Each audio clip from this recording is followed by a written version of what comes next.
ចំណុចទី3គឺ be addicted to ណា be addicted to យើងប្រែថាញៀនអបមកថាញៀនលេងល្បែងញៀននឹងមើល Facebook ណាញៀននឹងលេងអីមួយអញ្ចឹងញៀននឹងធ្វើអីមួយអញ្ចឹងគឺគេប្រើពាក្យ be addicted to អូញៀននឹងធ្វើការញៀនស្រាប់តែដល់ថ្ងៃសៅរ៍អាទិត្យបាត់ណា I'm addicted to my working អញ្ចឹងទៅខ្ញុំញៀននឹងធ្វើការអញ្ចឹងណាឧទាហរណ៍ថាម៉េចDon't be addicted to PUBG ណា Don't be addicted to PUBG អូកុំញៀននឹងលេងល្បែងលេងហ្គេម PUBG កុំញៀនលេងអាហ្គេមហ្នឹងវាធ្វើឲ្យយើងបំផ្លាញខួរក្បាលរបស់យើងបំបត្តិធ្វើឲ្យយើងបាត់ការចងចាំច្រើនចឹងទៅ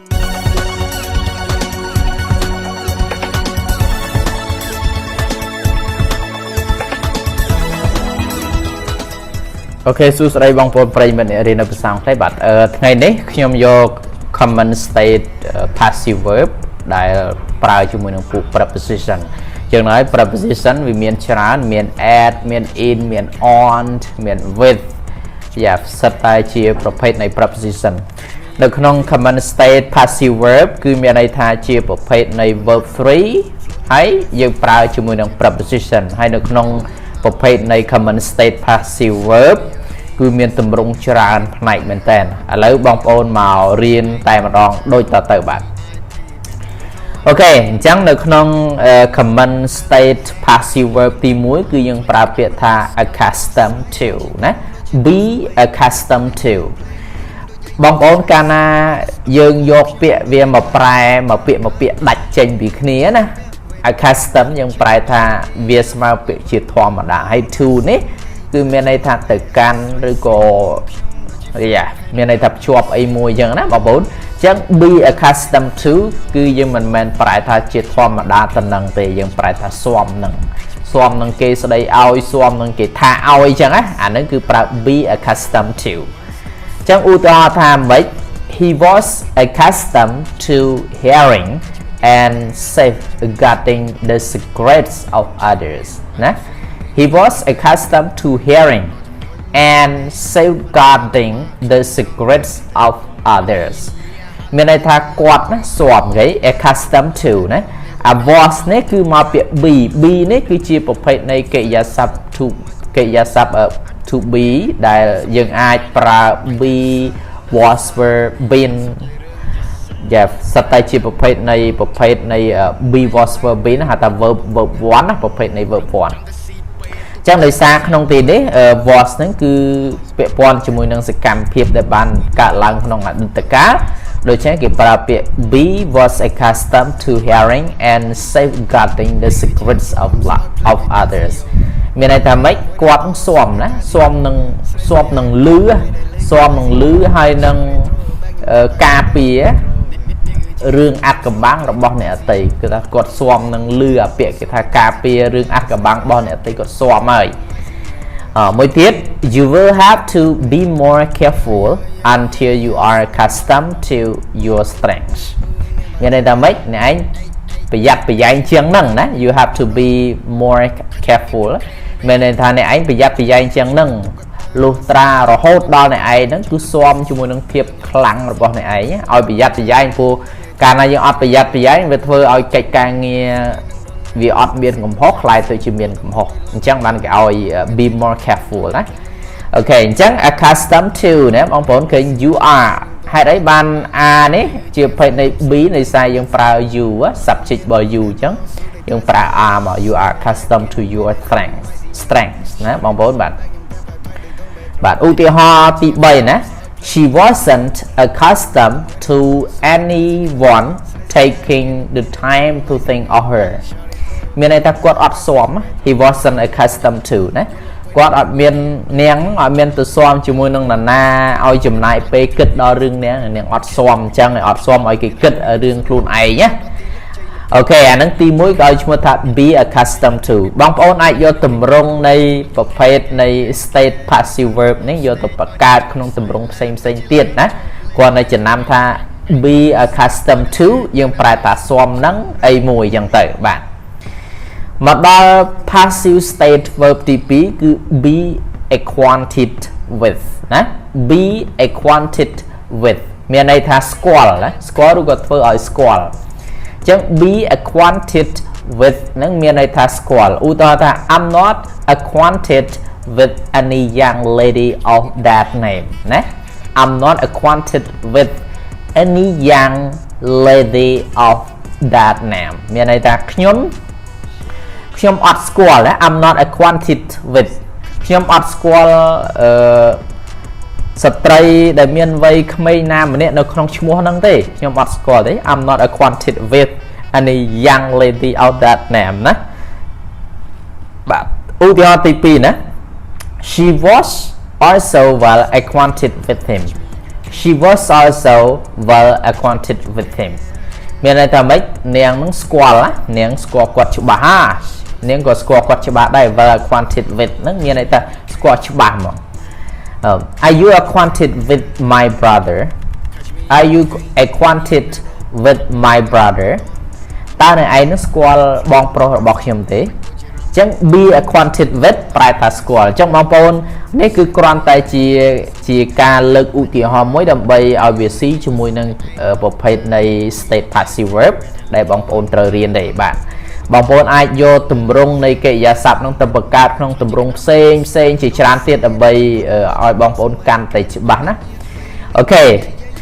យើងចូលមកដល់ចំណុចទី3គឺ be addicted to ណា be addicted to យើងប្រែថាញៀនអបមកទៅញៀនលេងល្បែងញៀននឹងមើល Facebook ណាញៀននឹងលេងអីមួយអញ្ចឹងញៀននឹងធ្វើអីមួយអញ្ចឹងគឺគេប្រើពាក្យ be addicted to អូញៀននឹងធ្វើការញៀនស្រាប់តែដល់ថ្ងៃសៅរ៍អាទិត្យបាត់ណា I'm addicted to my working អញ្ចឹងទៅខ្ញុំញៀននឹងធ្វើការអញ្ចឹងណាឧទាហរណ៍ថាម៉េចDon't be addicted to PUBG ណា Don't be addicted to PUBG អូកុំញៀននឹងលេងល្បែងលេង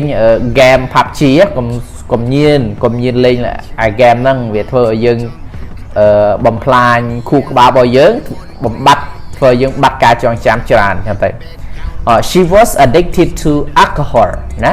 She was addicted to alcohol មានន័យថាម៉េចនាងហ្នឹងគឺញៀននឹងស្រាហ្មងមកញៀននឹងស្រាហ្មងបងប្អូនអញ្ចឹង She was addicted to alcohol ហ្នឹងមានន័យថានាងញៀននឹងស្រាអត់ស្រាញ័រដៃទៅត្រើតអញ្ចឹងហ្មងទៅពេលបានដាក់ស្រាទៅរៀងបាត់ញ័រទៀតណាបងប្អូនមួយទៀតណា He's addicted to computers He's addicted to computers គាត់នឹងញៀននឹងកុំព្យូទ័រហ្មងអត់បានកុំព្យូទ័រកាន់គឺអត់បានញ័រដៃញ័រជើងអញ្ចឹងទៅអញ្ចឹងចំណុចទី3គឺ addicted ហ្នឹងគឺ addicted to be addicted to គឺយើងមានន័យថាប្រែថាញៀនណាបាទចូលមកដល់ទី5ណាបងប្អូនទី5គឺ be annoyed with ឬក៏ be annoyed by ណាពាក្យហ្នឹងប្រែថាមួម៉ៅនឹងអីមួយចឹងបង be annoyed with ឬក៏ be annoyed by ណាយើងប្រែថាគាត់មួម៉ៅយើងប្រែថាមួម៉ៅនឹងអីមួយចឹងទៅឧទាហរណ៍ថាម៉េច Don't be annoyed with your mom ណា Don't be annoyed with your mom ប្រែថាម៉េចអូកុំទៅមួម៉ៅអីនឹងម៉ាក់ខ្លួនឯងម៉ាក់មួយថ្ងៃជេរកូនដេកម៉ោង9ម៉ោង10ព្រឹកបានងើបអញ្ចឹងទៅគាត់ជេរទៅកូនក៏មានអារម្មណ៍ថា annoyed ណា annoyed with អញ្ចឹងគេដាក់បំរាមថាម៉េច Don't be annoyed with your mom កុំមួម៉ៅជាមួយនឹងម្ដាយរបស់អ្នកឯងណាទី2ណាបាទទី2 she was annoyed with Brunch for forgetting to phone she was annoyed with Brunch for forgetting to phone មានន័យថាម៉េចនាងនោះមួម៉ៅហ្មងមួម៉ៅនឹងលោកប្រុញដែលអត់បាន call ទៅ for getting to phone ហ្នឹងមានន័យថាអត់ដែលអត់បាន call ទៅគាត់ឲ្យទៅ call ទៅនរណាមួយតែគាត់អត់ call ទៅអាហ្នឹងគឺ she was annoyed ណា with Brunch for forgetting to phone មួយទៀតណាបងប្អូនបាទ Don't be annoyed with your studying because it will make your life brighter ណា Don't be annoyed with your studying because it will make your life brighter មានន័យថាម៉េចកុំធុញឬក៏កុំមួម៉ៅនឹងការសិក្សារបស់អ្នកឯងពីព្រោះការសិក្សាហ្នឹងនឹងធ្វើឲ្យជីវិតរបស់អ្នកឯងភ្លឺស្វាងអ្នកខ្លះគាត់ស្អប់ការរៀនសូត្រគាត់ធុញមើលគាត់ឃើញក្របសភៅធុញហ្មង chẳng ở đằng tha lặt tập phò này ca sắc xa đến số nó vừa ở quạt nó miên chùm này đấng vừa chịu vật bọc quát plus vàng này bạn cho mà đo tip pram nó bằng vốn tip pram cứ be associated with nè be associated with nó phải tha tiện tông nằng rồi có sạp cục nè sạp cục ấy phải be associated nè ủa đó ta I'm happy indeed proud to be associated with this project. I'm happy indeed proud to be associated with this project. Miền này ta mấy miền này ta nhom sờ bài chật nhom miền mốt ta nặng phiệp khăng indeed những smart bịa very much nè cứ nhom bất chỉ miền mốt ta nặng phiệp khăng to be associated with this project cứ remote ta nặng phiệp chụp môi nắng cầm rong nè để tiện tông chụp môi nắng cầm rong này this project cầm rong này bạn he no longer wished to be associated with the party's policy on education. He no longer wished to be associated with the party's policy on education. Miền này ta mấy miền này ta quạt nó cứ mình vui quạt đừng lè nhá biệt no longer wish to nó phải ta quạt đừng lè nhá lên mình lên khé quạt miền này ta quạt đừng lên tiện tông rồi còn lên miền tầm nẹt tầm non rồi còn lên miền cá sẹp cúp chung mùi nâng cô để dụ bài nhé quạt đừng lên tiện tông chung mùi nâng cô để dụ bài rồi bọn cần nặng bác ta lơ cạo bồm on education bạn ta lơ cạo bồm bạn trong vòng ôn chùm nói đại của chọn chám cứ còn là chân nam việc ta be associated with bài ta tiện tông nặng nè don't be associated with gangster nè don't be associated with gangster bài ta mấy công sạp cúp chú mùi nắng mình tùm nơi gangster nó cứ mình bia lại chẳng á bóng bốn bạn cho một đo chùm nói ti môi nè chùm nói ti môi cứ dân pra be disappointed with rồi còn be disappointed in nè dân pra ta khó chật nè dân pra with của bán pra in của bạn miền này ta khó chật ấy đừng muối khó chật muối khó chật tận năng ấy muối dân pra be disappointed with rồi còn be disappointed in nè ủa ta I'm disappointed in you so much nè I'm disappointed in you so much bạn miền này ta mấy ôខ្ញុំពិតជាខកចិត្តនឹងអ្នកឯងខ្លាំងណាស់ I'm disappointed with ឬក៏ I'm disappointed in you so much ឧទាហរណ៍មួយទៀត she's disappointed with his decision but she respects it she disappointed with his decision but she respects it ចឹងប្រែថាម៉េចប្រែថានាងនឹងអស់សង្ឃឹមជាមួយនឹងការសម្រេចចិត្តរបស់បរិសុទ្ធនឹងខ្លាំងមែនតើនាងអស់សង្ឃឹមប៉ុន្តែនាងគោរពការសម្រេចចិត្តរបស់បរិសុទ្ធហ្នឹង but she respects it ដំបូងស្រឡាញ់គ្នាអីចឹងណាស្រាប់តែខាងប្រុសគេប្រាប់ថាម្ដាយគេអត់ពេញចិត្តអីចឹងទៅដំបូងគាត់ចឹងធ្វើឲ្យនាងអស់សង្ឃឹមទៅ I shall be disappointed with you if you make me hurt ណា I shall be disappointed with you if you make me hurt ប្រែថាម៉េចខ្ញុំប្រកាសជាខកចិត្តណាខ្ញុំប្រកាសជាខកបំណងនឹងអ្នកឯងបើអ្នកឯងធ្វើឲ្យខ្ញុំឈឺចាប់ if you make me hurt បើអ្នកឯងធ្វើខ្ញុំឈឺចាប់ I shall be disappointed with you if you make me hurt បាទចូលមកដល់ទី7ណាបងប្អូនទី7គឺ be divorced from ប្រែថាលែងលះពីនរណាម្នាក់ណាលែងលះគ្នា be divorced from លែងលះណាឧទាហរណ៍ថា she was divorced from her husband because of no taking any care of her she was divorced from her husband because of no taking any care of her មានន័យថាម៉េចនាងហ្នឹងគឺនាងបានលែងលះពីប្តីរបស់នាងហើយដោយសារតែប្តីហ្នឹងគឺអត់មានការ take care អត់មានការនិយាយរួមអត់ខ្វល់ដល់ទៅផឹកហ្មងគឺលែងខ្វល់ពីនាងណាបាននាងអស់មនោចេតនាទៅលែងលះទៅណា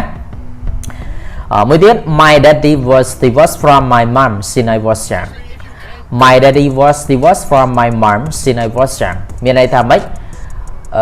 ឪពុកឬក៏ប៉ារបស់ខ្ញុំបានលែងលះពីម៉ាក់របស់ខ្ញុំហើយតាំងតែពីខ្ញុំនៅតូចណា since I was young តាំងពីខ្ញុំនៅតូចម៉េចមួយទៀត Mr. Chundara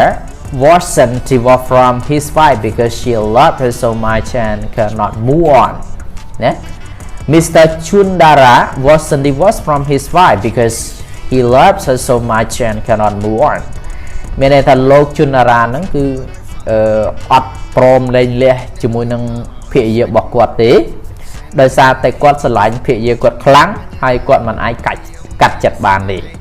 move on ហ្នឹងប្រែតែកាត់ចិត្តណាបងប្អូនពាក្យ move on ណាអូខេមកប្រភេទនៃ state passive verb បាទ state passive verb ចុងក្រោយលេខ 8 ហ្នឹងគឺ be engaged to បងប្អូនចេះឲ្យពាក្យហ្នឹងណា be engaged to ប្រែថាភ្ជាប់ពាក្យណាភ្ជាប់ពាក្យ she was engaged to Mr. John នាងបានជាប់ពាក្យជាមួយនឹងលោក John was she engaged to Mr. John តើនាងជាប់ពាក្យជាមួយលោក John ឬ she wasn't engaged to Mr. John នាងឲ្យបានជាប់ពាក្យជាមួយនឹងលោក Mr. John ទេបាទអានេះគ្រាន់តែជាមេរៀនមួយដែលសម្រាប់ឲ្យបងប្អូនយកទៅសិក្សាហើយសង្ឃឹមថាមេរៀននេះបានជាប្រយោជន៍សម្រាប់បងប្អូនបាទបាយបាយជួបគ្នានៅវីដេអូក្រោយៗ